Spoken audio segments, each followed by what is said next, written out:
Now Joseph had been taken down to Egypt.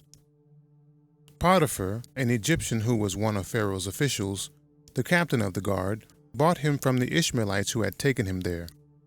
The Lord was with Joseph so that he prospered, and he lived in the house of his Egyptian master. When his master saw that the Lord was with him and that the Lord gave him success in everything he did, Joseph found favor in his eyes and became his attendant. Potiphar put him in charge of his household, and he entrusted to his care everything he owned.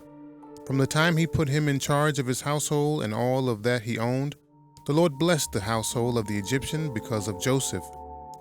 The blessing of the Lord was on everything Potiphar had, both in the house and in the field.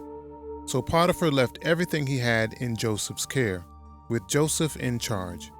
He did not concern himself with anything except the food he ate. Now Joseph was well built and handsome, and after a while, his master's wife took notice of Joseph and said, "Come to bed with me." But he refused. "With me in charge?" he told her. "My master does not concern himself with anything in the house. Everything he owns he has entrusted to my care. No one is greater in his house than I am. My master has withheld nothing from me except you, because you're his wife. How then could I do such a wicked thing and sin against God?" And though she spoke to Joseph day after day, he refused to go to bed with her or even be with her. One day he went into the house to attend to his duties, and none of the household servants was inside. She caught him by his cloak and said, "Come to bed with me." But he left his cloak in her hand and ran out of the house. When she saw that he had left his cloak in her hand and ran out of the house, she called her household servants. "Look," she said to them, "this Hebrew has been brought to us to make sport of us.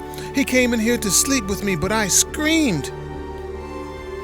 When he heard me scream for help, he left his cloak beside me and ran out of the house." She kept his cloak beside her until his master came home. Then she told him this story. "That Hebrew slave you brought us came to me to make sport of me. But as soon as I screamed for help, he left his cloak beside me and ran out of the house." When his master heard the story his wife told him, saying, "This is how your slave treated me," he burned with anger. Joseph's master took him and put him in prison, the place where the king's prisoners were confined. While Joseph was there in the prison, the Lord was with him. He showed him kindness and granted him favor in the eyes of the prison warden. So the warden put Joseph in charge of all those held in the prison, and he was made responsible for all that was done there. The warden paid no attention to anything under Joseph's care, because the Lord was with Joseph and gave him success in whatever he did.